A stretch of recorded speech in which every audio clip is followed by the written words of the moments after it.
Assalamualaikum warahmatullahi wabarakatuh. Bismillah, walhamdulillah, wassalatu wassalamu ala rasulillah, wa ala alihi wa ashabihi wa mawalah, la haula wa la quwata illa billah, amma ba'du. Sahabat titik dimanapun Anda berada, soimin, soimat, yang sedang menjalani puasa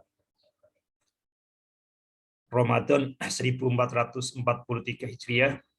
Hari ini hari yang ke-25 atau ke-26. Mudah-mudahan kita bisa melalui Ramadan ini dengan baik, dan Ramadan ini memiliki bekas yang dalam untuk menjadi bekal kita mengisi 11 bulan selanjutnya untuk sampai pada Ramadan berikutnya. Hari ini kita lanjutkan kajian kuliah titik B, masih dalam tema besar titik B dari Nabi ke Ibnu Arabi. Jadi dalam tema besar ini sebenarnya kita belum memasuki titik B, tapi kita membahas pengantar, membahas tema-tema seputar titik B. Jadi tentang pengantar dan seputar titik B. Dengan harapan mudah-mudahan dengan pengantar dan hal-hal yang terkait dengan titik B, terutama yang menjadi kendala kita memahami titik B, bisa kita atasi, kita lalui dengan baik, sehingga nanti kita bisa memasuki, menerapkan titik B. Sahabat titik B dimanapun Anda berada, jadi pada bahasan yang terakhir kita mengangkat tema berkaitan sebuah perumpamaan. Alam taro kaifa daraballahu masalan kalimatan thayyibatan kasajaratin thayyibatin asluha tsabitu wa far'uha fis sama tu'ti ukulaha kullahinin bi'idni rabbiha wa yadribu wahul amsala linnasi la'allahum yatadzakkarun. Ini ayat yang sangat penting, dan ini ayat yang memudahkan kita untuk membekali diri kita untuk memahami Al-Quran. Jadi di Al-Quran kita tahu yang banyak sekali di Al-Quran itu berkaitan pertama dengan kisah. Jadi ada berkaitan dengan kisah, ya, jadi dengan cerita. Bahkan lebih dari separuh isi Al-Quran itu adalah cerita. Yang kedua yang akan kita bahas, kita perdalam itu, di dalam Al-Quran itu banyak sekali berisi perumpamaan, masalun.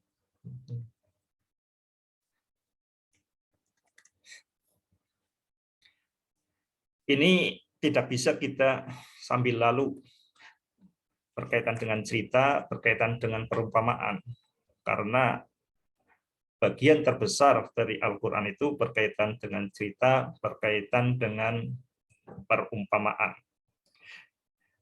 Kita akan muncul di pikiran kita karena berulang-ulang mendapatkan cerita di dalam Al-Quran, berulang-ulang mendapatkan perumpamaan dalam Al-Quran. Pikiran kita yang masih waras pasti secara alamiah akan bertanya, mengapa? Sahabat titik Mbak, dimanapun Anda berada, coba kita sedikit kita kembali sebentar ke ayat yang tadi menerjemahkan. Kita fokus di kata-kata masal. Alam taro kaifa daraballahu masalan. Alam taro, apakah engkau tidak memperhatikan kaifa, bagaimana Allah daraballahu masalan, bagaimana Allah itu mengambil perumpamaan. Ini satu kata perumpamaan. Kemudian di bagian akhir dari rangkaian ayat ini, berarti ini ayat 25 dan 25, tujuannya apa? Wa yadribu wahul amsala linnasi la'allahum yatadzakkarun. Ya, jadi di masal itu supaya yatadzakkarun.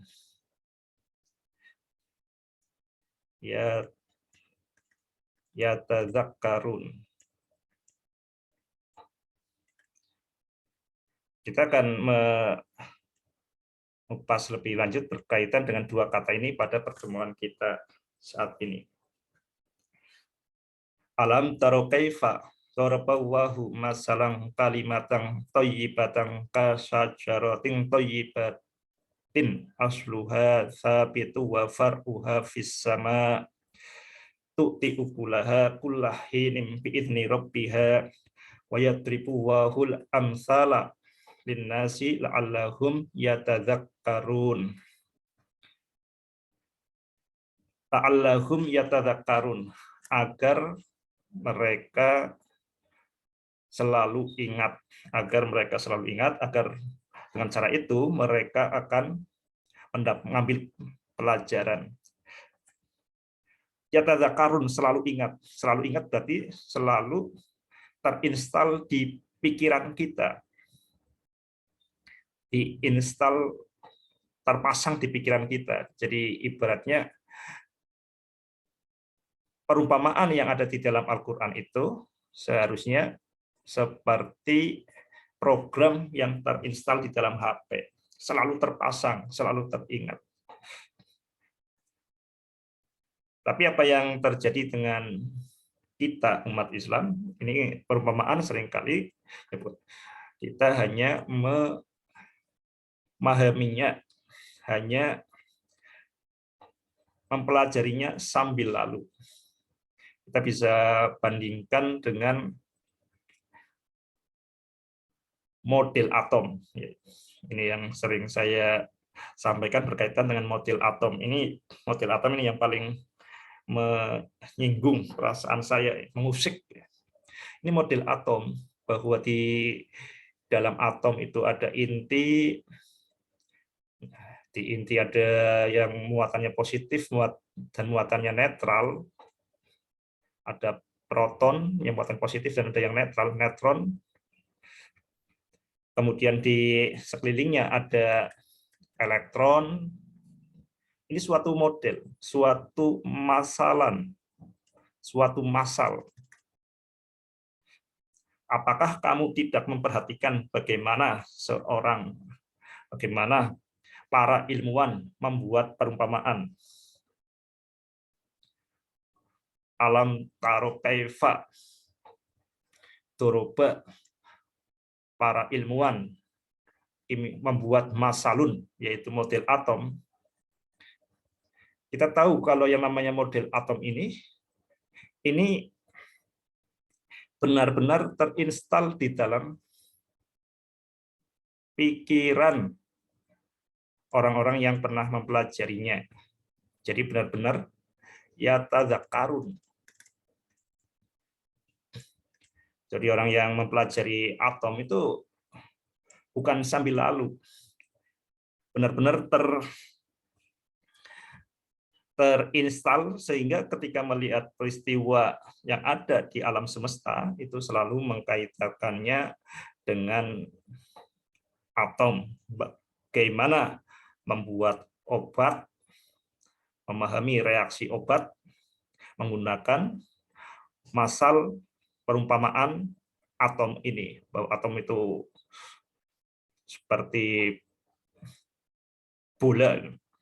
Bagaimana membuat plastik, bagaimana kemudian asap itu apa, semuanya yang berkaitan dengan materi itu tertuju pikirannya menggunakan model atom ini. Jadi benar-benar yatadzakkarun, benar-benar selalu ingat, benar-benar terinstal. Jadi dalam bahasa yang lebih familiar, yatadzakkarun itu benar-benar terinstal, terpasang di dalam kesadaran kita. Ini permisalan yang digunakan para ilmuwan model atom. Bagaimana dengan permisalan yang digunakan, yang disampaikan oleh Allah Subhanahu wa Ta'ala secara langsung? Alam taro kaifa daraballahu masalan kalimatan thayyibatan kasyajaratin thayyibatin asluha tsabitu wa far'uha fis sama tu'ti ukulaha kullahinin bi idzni rabbiha wa ma ila akhirih wallahu ya wa yadribu wahul amsala linnasi la'allahum yatadzakkarun. Bagaimana dengan masalah ini? Sahabat Titikba dimanapun Anda berada, jadi yang masalun ini supaya lebih menyatu dengan kita, mari kita menggunakan bahasa kita sehari-hari. Mari kita sambungkan dengan bahasa kita sehari-hari. Kalau sesuatu atau apapun tidak menjadi bagian dari bahasa kita, ya maka sesuatu itu akan selalu terasing, akan tampak keren. Kalau yang masih tampak keren, masih tampak terasing, itu berarti belum menjadi bahasa kita. Perumpamaan.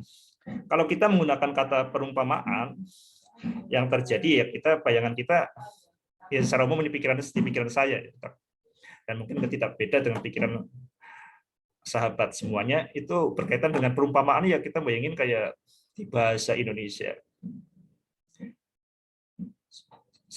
Perumpamaan seperti air di daun talas, oh berarti itu tentang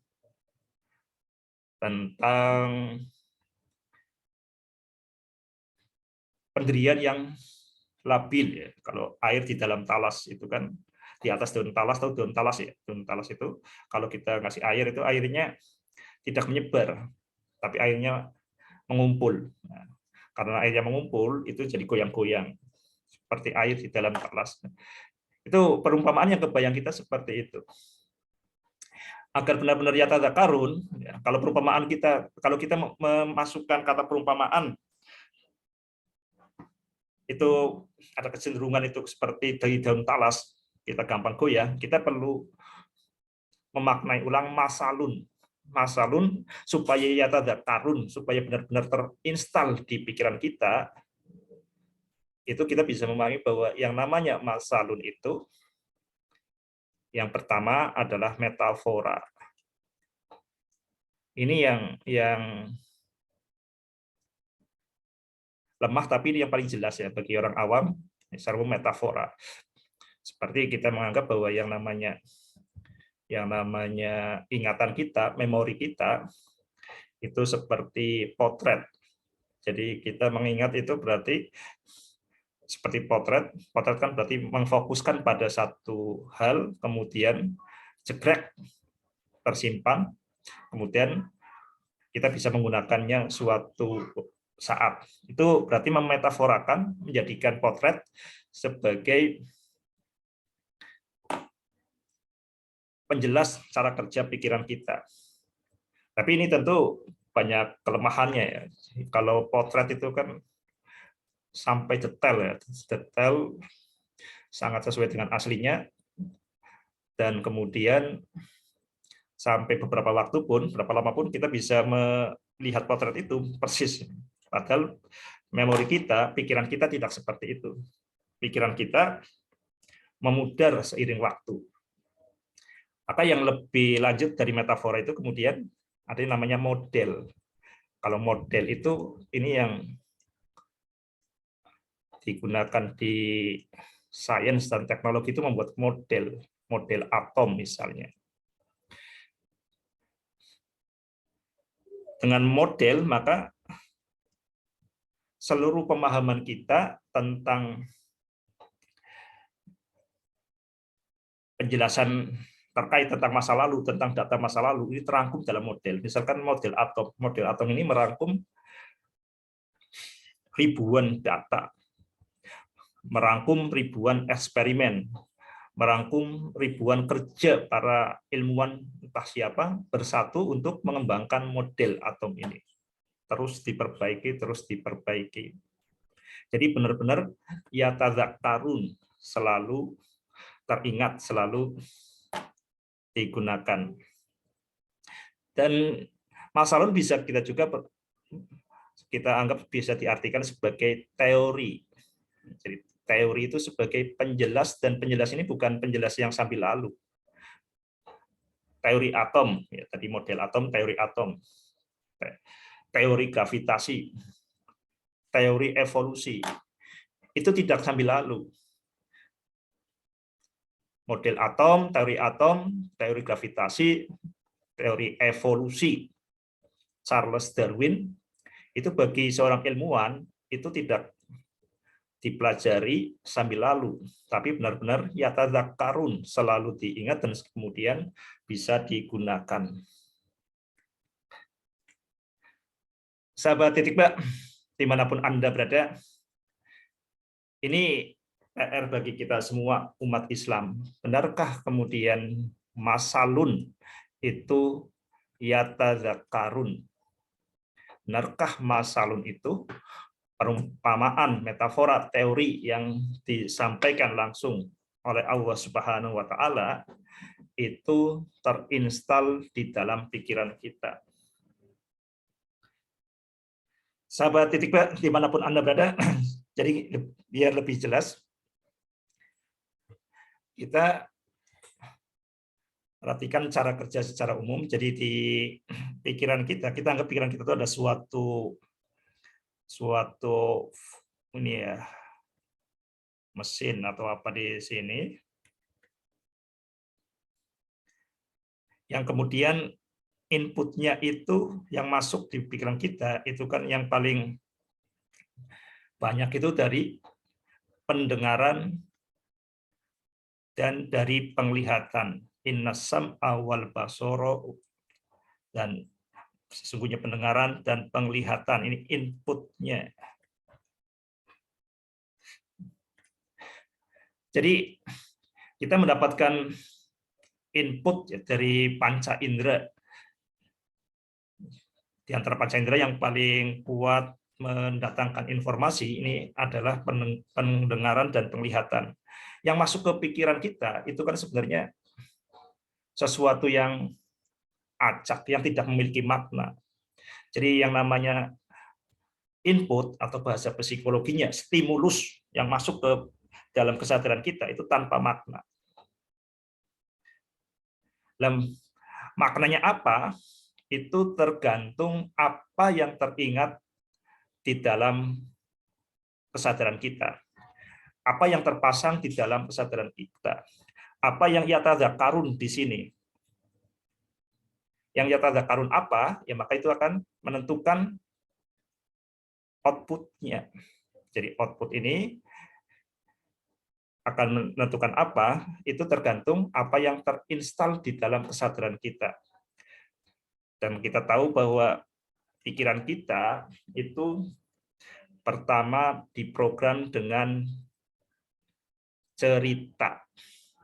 Yang kedua, banyak sekali pikiran kita itu diprogram dengan perumpamaan-perumpamaan. Jadi yang ini, semuanya ini harusnya benar-benar terinstal di dalam kesadaran kita di sini. Yatadzakkarun. Walaqad darabna lin-nasi fi hadzal qur'ani min kulli masalil la'allahum yatadzakkarun. Jadi disebutkan di surat 39 surat Az-Zumar. Walaqad darabna.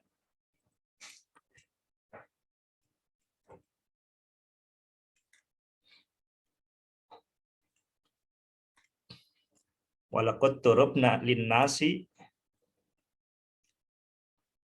fi hadzal Qur'ani min kulli masalil la'allahum yatadzakkarun. Min kulli masalin la'allahum yatadzakkarun. Az-Zumar.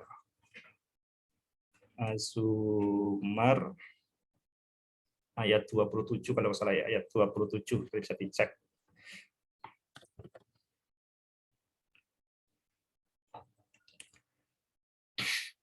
Walaqad dan sungguh walaqad darabna sesungguh kami menciptakan, membuatkan bagi manusia. Walaqad darabna lin-nasi fi hadzal Qur'ani, membuatkan bagi manusia di dalam Al-Qur'an ini min kulli masal, banyak masal, banyak metafora, banyak model, banyak teori, la'allahum yatadzakkarun, agar mereka menginstalnya dalam kesadaran mereka, agar mereka memasangkannya ke dalam kesadaran kita. Qur'anan Arabiyan ghairu dzi iwajil allahum yattaqun. Quran yang kali pertamanya ditujukan kepada bangsa Arab, Quran yang berbahasa Arab, Qur'anan Arabiyan ghairu dzi iwajin, yang tidak ada cacat di dalamnya, la'allahum yattaqun, agar mereka bertakwa. Jadi tujuannya masal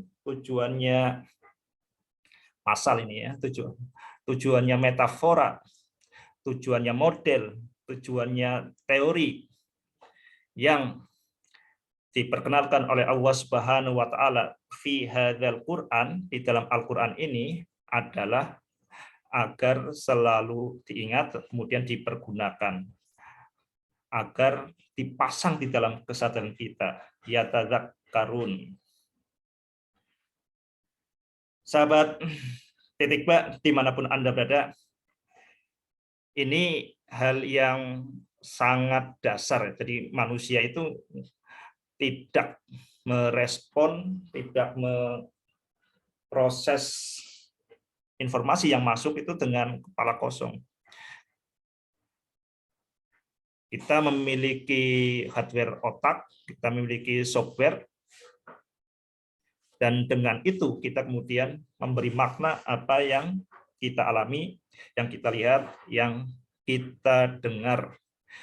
Jadi kita membaca Al-Quran itu sebenarnya proses untuk terus-menerus memprogram ulang kesadaran kita, memprogram ulang dengan apa? Ya dengan cara kerja kesadaran kita manusia, secara manusia, pola pikir manusia, kesadaran manusia itu paling efektif itu diprogram dengan menggunakan kisah, dengan menggunakan perumpamaan. Sahabat Titik Ba, dimanapun Anda berada, tapi mengapa hal ini yang tidak terjadi? Saya akan menyampaikan sedikit ini ya, cerita teman di Facebook. Dia bingung ketika kemudian membaca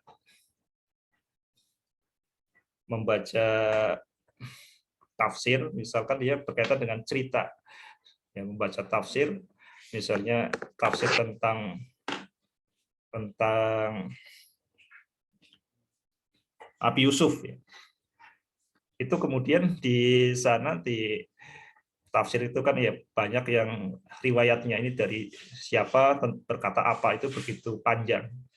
Setelah itu misalkan tafsir tentang Nabi Yusuf ada 11 kaukaba, ifda asyara kaukaba, ada 11 planet, wasyamsu wal qamar ra'aituhum li sajidin, dan saya melihat, aku melihat matahari dan bulan bersujud kepadaku.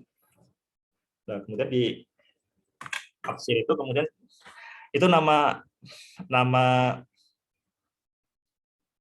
planetnya itu apa saja, yang mengatakan apa saja. Jadi akhirnya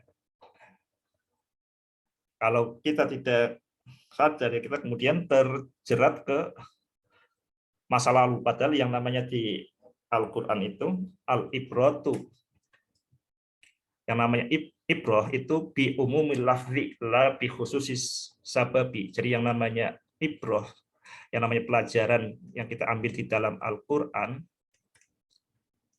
ini terutama dari bi umumil lafzi,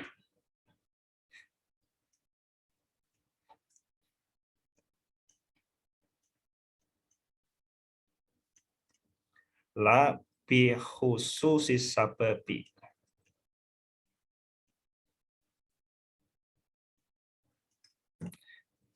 Nah, jadi yang ini, jadi yang ibroh itu adalah di sini, bukan hal yang khusus. Kalau hal yang khusus ya sudah berlalu,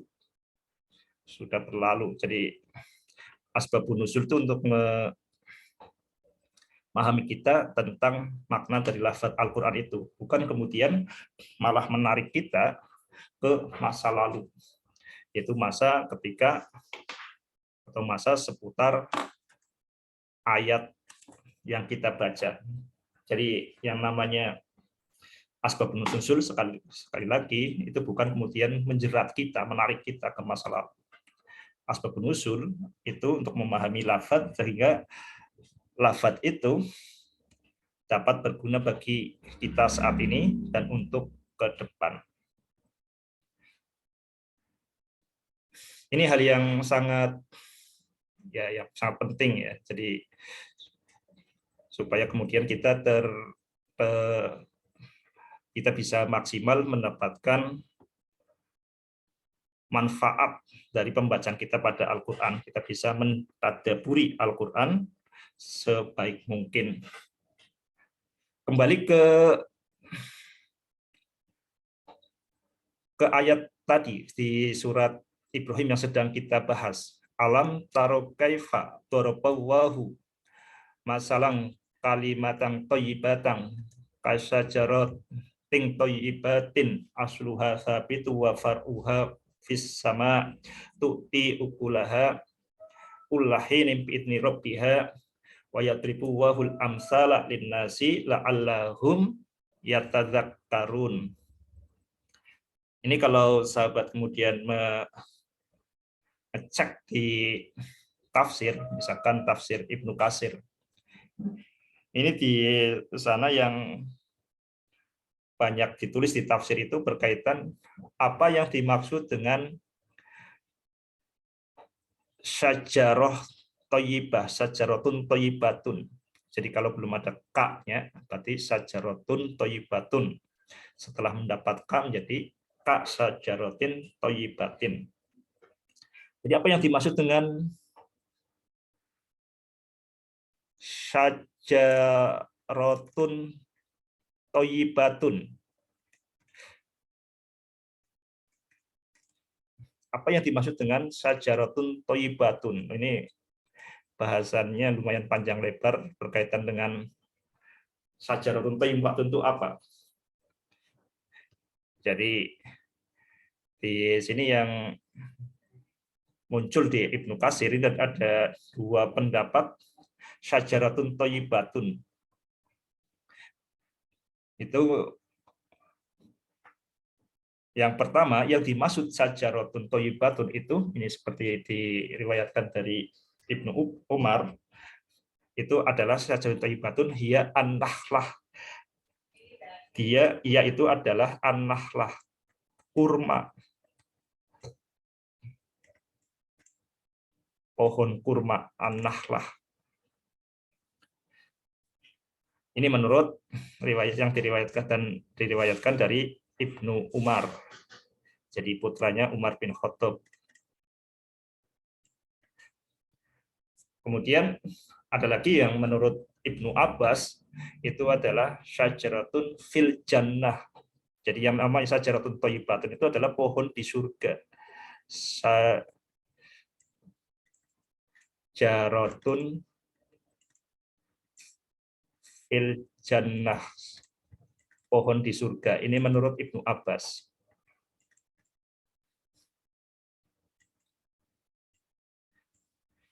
Jadi syajaratun thayyibatun itu adalah an-nakhlah. Ini menurut riwayat Abdullah bin Umar, itu ketika Nabi Muhammad menceritakan tentang pohon yang bagus, kemudian Ibnu Umar tercetus di hatinya itu, oh itu berarti pohon kurma, tapi nggak berani mengungkapkannya, enggan mengungkapkannya. Sampai kemudian Rasulullah sendiri mengatakan bahwa perumpamaan seorang mukmin itu seperti syajaratun thayyibatun. Seorang mukmin berarti yang mempercayai la ilaha illallah itu, syajaratun thayyibatun itu adalah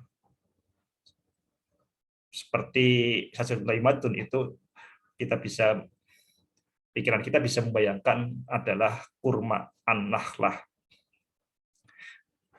Kemudian di Ibnu Abbas, syajaratun thayyibatun itu adalah pohon di surga. Nah, titik temu dari dua pendapat ini kita bisa baca di Al-Qur'an di surat Ar-Rahman. Fihima faqihatu wa nahlu wa rumman. Fihima, di dalam surga itu, di dalam keduanya, fihima faqihatu wa nahlu wa rumman. Ada buah-buahan nahlu wa rumman, ada kurma dan ada delima. Jadi di surat Ar-Rahman, fihima faqihatu wa nahlu wa rumman. Fihima faqihatu wa nahlu wa rumman.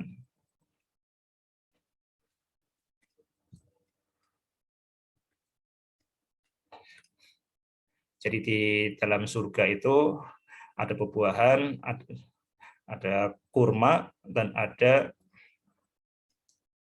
delima. Nah, di sini yang di pohon di surga. Jadi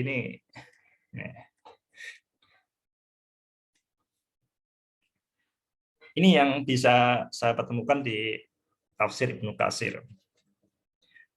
Sahabat Titikba dimanapun Anda berada, tapi pertanyaan lebih lanjut sebenarnya di ayat yang kita bahas ini, alam taro kaifa daraballahu masalan kalimatan thayyibatan kasyajaratin thayyibatin asluha tsabitu wa far'uha fis sama. Di dalam surat ini, di dalam ayat ini kita membahas apa? Sebenarnya kita sedang membahas apa? Yang kita bahas itu apakah berkaitan dengan kalimatun thayyibatun ataukah syajaratun thayyibatun. Jadi yang kita bahas itu berkaitan dengan kalimatun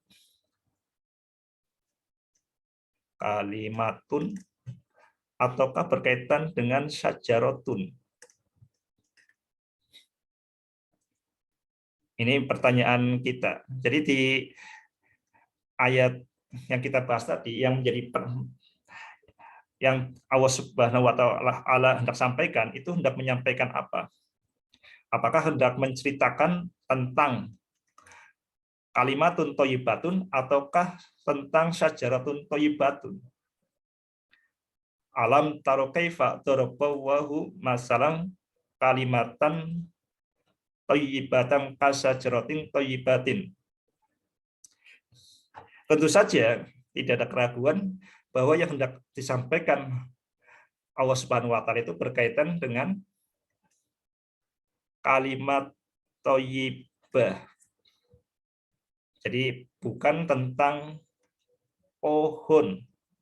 Jadi yang hendak disampaikan oleh Allah Subhanahu wa Ta'ala itu sebagai petunjuk manusia, itu hendak menyampaikan tentang kalimatun thayyibatun, bukan tentang ini. Tapi tentang kalimat thayyibah, bukan tentang ini. menjadi masalah kemudian kalau kita gagal fokus ya, kemudian karena kita gagal fokus, yang fokus kita pada Sajadatun Thayyibatun, maka penjelasan yang ada di tafsir malah membawa kita fokus kita di sini. Jadi tidak seperti itu ya. Jadi dalam setiap hal kita memiliki titik fokus. Jadi titik fokus utama sebenarnya kalau kita ini berarti yang jadi titik fokus itu seharusnya adalah kalimatun thayyibatun, itu yang jadi titik fokus kita. Jadi kalimatun thayyibatun itu harus menjadi titik fokus kita, baru yang penjelasnya itu adalah syajaratun thayyibatun. Jadi jangan sampai kita kehilangan fokus. Fokus kita adalah di tentang kalimat yang bagus. Kalaupun kemudian kita membayangkan kurma, yaitu seharusnya adalah dalam rangka untuk memahami kalimat yang bagus. Kenapa kurma? Ya ini tentu ada kaitannya yang sangat erat karena Nabi Muhammad SAW menyampaikan dakwahnya kali pertama di bangsa Arab. Audien pertamanya, jadi yang menerima dakwah kali pertama itu orang-orang Arab. Maka perumpamaannya ya kurma, bukan padi, bukan pohon sawo. Ini yang perlu disadari ya. Jadi wama arsalna mir rasulin illa bilisani qaumihi yubayyina lahum, dan tidaklah kami mengutus seorang rasul kecuali dengan lisan, dengan bahasa kaumnya, liyubayyina lahum, untuk memberi penjelasan kepada mereka. Jadi kalau penjelasan yang terbaik tentu dengan bahasa kaumnya. Nah, yang dimaksud bahasa, yaitu terkait dengan pola pikir, pola tindak, budaya, itu mempengaruhi bahasa. Jadi kalau Nabi Muhammad mengambil contohnya, misalnya dengan pohon yang lain, misalkan pohon mangga, yang nggak akan bisa diterima oleh masyarakat. Jadi alih-alih kemudian misalnya seperti ini, permisalan kalimat yang baik itu seperti pohon yang baik, yaitu pohon mangga. Nah, jadi ketika mengatakan tujuan utamanya itu menjelaskan tentang kalimat yang baik, yaitu dengan pohon yang baik. Ini belum muncul di benak pendengar. Pohon yang baik itu apa? Kemudian misalkan seandainya Nabi mengatakannya kemudian pohon mangga, dan ini tambah tidak paham, tidak mudeng ya. Jadi perhatiannya ini pohon mangga itu apa? Jadi gagal pesan itu tersampaikan. Sahabat Titik Ba, dimanapun Anda berada, ini yang disampaikan Allah Subhanahu wa Ta'ala melalui Nabi Muhammad membuat permisalan itu menggunakannya itu yang secara lugas ya, itu adalah dengan pohon yang bagus. Jadi sebenarnya tidak sebatas dengan kurma. Kurma itu bagian dari yang dimaksud dengan pohon yang bagus. Di Al-Quran banyak sekali disebutkan tentang kurma. Jadi tentang manfaat kurma kita bisa lihat misalnya di surat Maryam, wahusi ilaiki bijid'in nakhlati tusakit alaiki hutobang janiyah. Jadi bijid'in nakhlati ya. Jadi wahusi, dan goyangkan pangkal pohon kurma. Jadi ketika Sayyidatina Maryam, ibunya Nabi Isa, melahirkan Nabi Isa, itu dalam kondisi tentu orang melahirkan ya kondisi yang lunglai, apalagi tidak ada pertolongan bidan, maka Allah Subhanahu wa taala melalui malaikat Jibril memerintahkan wahusi ilaiki bijid'in nahlah. Ya, jadi di situ ada berkaitan dengan pohon kurma. Manfaat pohon kurma itu ya itu yang orang melahirkan itu dicontoh sisa Nabi Isa itu ibundanya disuruh pohon kurma. Jadi pohon kurma itu disebutkan di banyak tempat di dalam Al-Qur'an. Yang lain misalnya wasamarotin nahili wa a'nabi tattahiduna minhu sakaru wariskon hasana inna fi dzalika laayatan liqaumi yaqilun. Nah, itu di surat An-Nahl. Di sini disebutnya dengan kata nahil. Di dalam kurma dan buah itu bisa dibuat sakaron wariskon hasana. Jadi banyak tempat menggunakan kata-kata kurma. Tapi di kalimat thayyibah ini tidak menggunakan kalimat thayyibah. Itu seperti pohon kurma, tapi seperti kasyajarotin thayyibatin, seperti pohon yang bagus. Jadi fokus di sini sekali lagi, seharusnya ketika kita kemudian membayangkan kurma, ya membayangkan kurmanya itu dalam rangka memahami syajaratun thayyibatun. Dan memahami syajaratun thayyibatun itu dalam rangka memahami kalimat thayyibah. Ya, jadi urutannya seperti itu ya. Jadi kalau kita kemudian membayangkan nahlah, membayangkan pohon kurma, ini hanya salah satu contoh. Salah satu contoh tujuannya adalah untuk memahami syajaratun thayyibatun.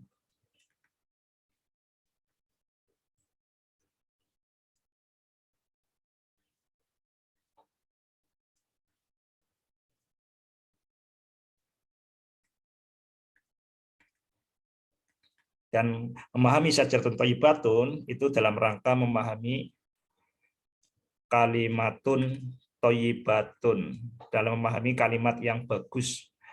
Kalimat yang bagus itu kalimat yang seharusnya diinstal di dalam kesadaran umat Islam, orang yang beriman, yaitu la ilaha illallah, kalimat tauhid thayyibatun. Itu tujuannya adalah ini.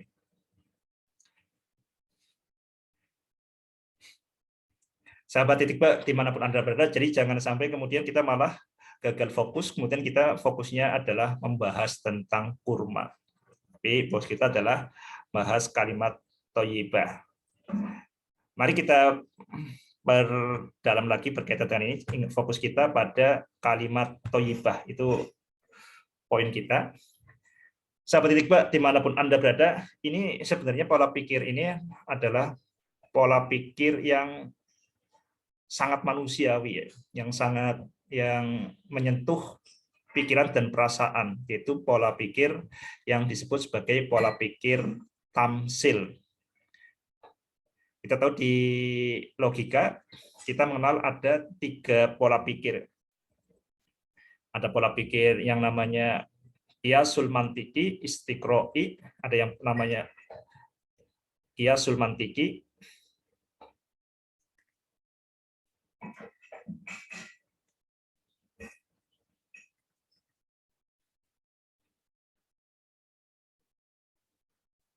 qiyasul mantiki, qiyasul mantiki. Kemudian istiqra'i, dan ini yang berkaitan dengan perumpamaan, ini masuknya adalah tamsil, pola pikir analogis ya di sini. Ini 2 pola pikir ini yang seringkali dianggap sebagai pola pikir yang ilmiah. Ini berkaitan dengan deduksi. Ini istiqra'i, itu induksi. Ini dianggapnya nggak ilmiah, yang analogi.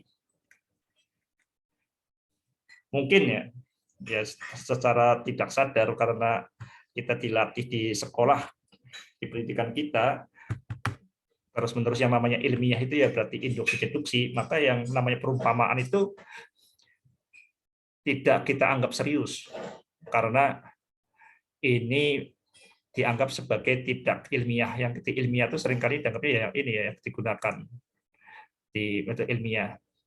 Jadi deduksi ini jantungnya matematika,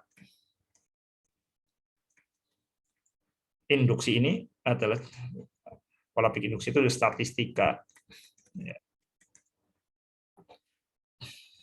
Ini yang kita kemudian kita tidak menganggap sebagai ilmiah. Padahal di Al-Quran itu begitu banyak yang menggunakan adalah pola pikir tamsil. Oke, kalau kita menganggap ini sebagai pola pikir ilmiah, yang analogi ini adalah pola pikir kreatif. Ini yang paling manusiawi, yang paling menggetarkan perasaan ya, selain juga jernih di dalam pikiran, itu pola pikir analogi. Ini perlu kita tekankan di sini supaya jangan sampai kita menganggap perumpamaan di dalam Al-Qur'an, masalun di dalam Al-Qur'an itu sambil lalu. Oke. Pola pikir yang digunakan dalam permisalan itu pola pikirnya adalah pola pikir analogi. Apa itu pola pikir analogi? Pola pikir tamsil itu adalah wahaisu juz'iyun ala juz'in humil lijami'in fadzaka tamtsilun ju'il. Jadi kita ada dua hal. Ada dua hal di sini. Yang pertama yang hendak kita umpamakan, perumpamaan. Ini adalah kalimat thayyibah.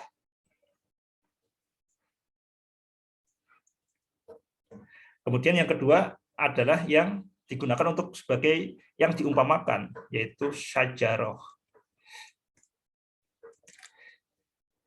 Kalau di dalam istilah ilmu balaghah ini namanya musyabbah, ini musyabbah bihi. Ini namanya musyabbah. Musyabbah itu penyerup ini ya, berkaitan yang ini yang hendak diserupakan, musyabbah. Musyabbah itu walakin syubbihalahum. Jadi Nabi Isa itu tidak disalib, wa ma qataluhu wa ma sholabuhu walakin syubbihalahum.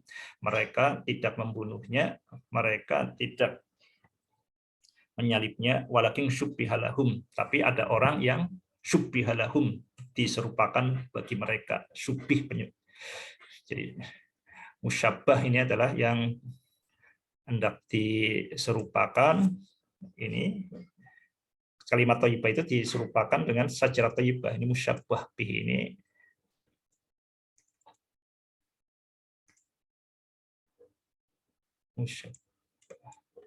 Ini sayang sekali pelajaran sastra ini dihilangkan ya di sekolah. Hilangkan atau mungkin dikurangi. Jadi diserupakan di sini kalimat thayyibah dengan syajarah. Tentu di sini kalimat thayyibah dan syajarah itu sebuah hal yang berbeda. Tapi ada titik temunya, lijami'in, titik temunya di sini. Nah, titik temunya di sini ini yang kemudian dieksplorasi. Ini disebut wajhu syabah. Titik temunya di sini.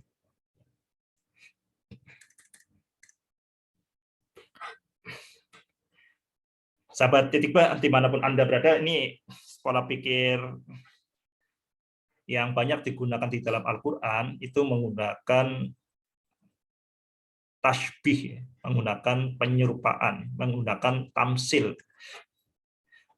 Di sini tentu saja yang hendak dijelaskan adalah kalimat thayyibah. Ini adalah sesuatu yang abstrak.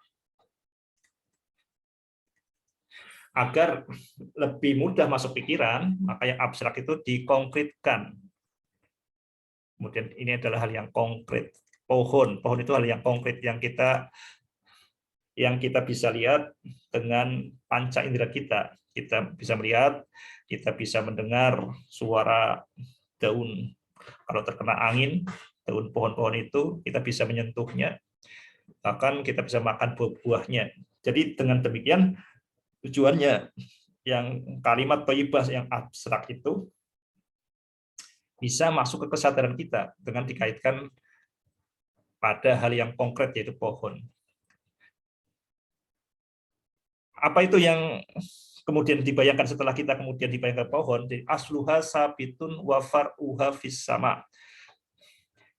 Jadi di sini kemudian ada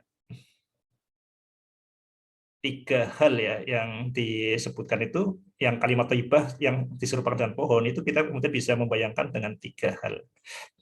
Yang pertama itu berkaitan dengan pokoknya, asluha sabitun wa far'uha fis sama, asluha sabitun wa far'uha fis sama. Pertama asluha sabitun, yang kedua wa far'uha fis sama. Kemudian tu'ti ukulaha kullahinin. Nah, ini kemudian tu'ti ukulaha kullahinin.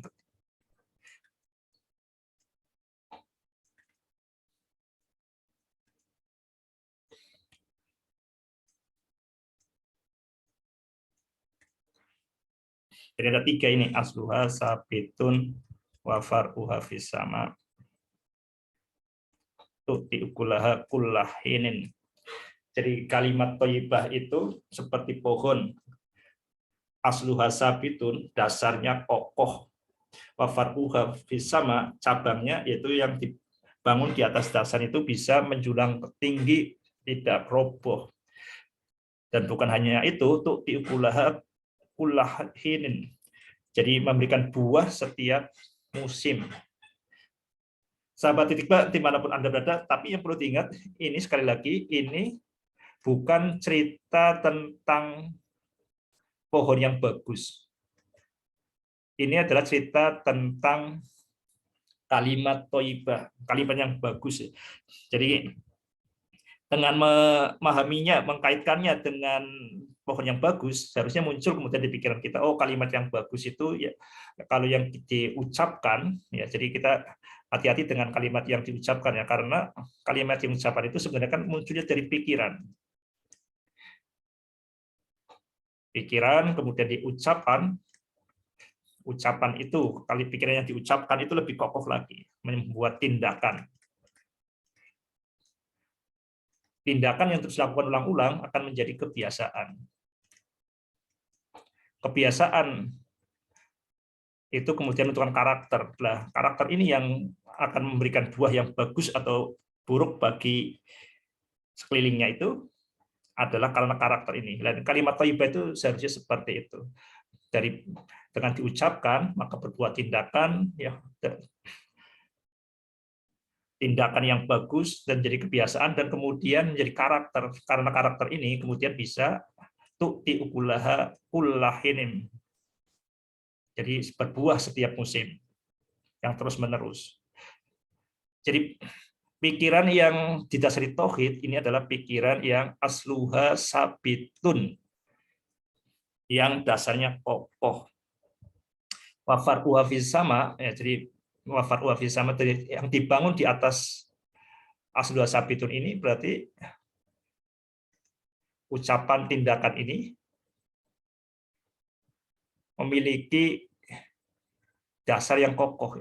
Dan kemudian dari karakter kebiasaan ini yang kemudian berbuah pada tindakan. Jadi ini bisa ini ya, ini e-book saya ini bisa ya, ini banyak irisannya, banyak tumpang tindihnya. Tapi maksudnya sekali lagi yang dimaksud di sini asluha sabitun wa far'uha fis sama tu'ti ukulaha kullahin, ini tujuannya itu bukan menjelaskan pohon yang bagus, tapi tujuannya adalah menjelaskan kalimat thayyibah, kalimat yang bagus, kalimat yang berlandaskan tauhid. Sahabat Titikba, dimanapun Anda berada, mudah-mudahan bermanfaat. Jadi ini hal yang luar biasa di dalam Al-Quran. Jadi berkaitan bagaimana kesadaran kita diprogram. diprogram melalui cerita, dan dalam hal ini yang tidak kalah sering itu diprogram dengan permisalan, dengan perumpamaan, dengan masal, dan tujuannya adalah supaya yatadzakkarun, benar-benar terprogram, terpasang di dalam kesadaran kita. Demikian, mudah-mudahan bermanfaat. Ya ayyuhalladzina amanu taqullaha wa qulu qawlan sadida yuslih lakum a'malakum wa yaghfir lakum dzunubakum wa may yuti'illah wa rasulahu faqad faza fawzan 'azima. Wassalamualaikum warahmatullahi wabarakatuh.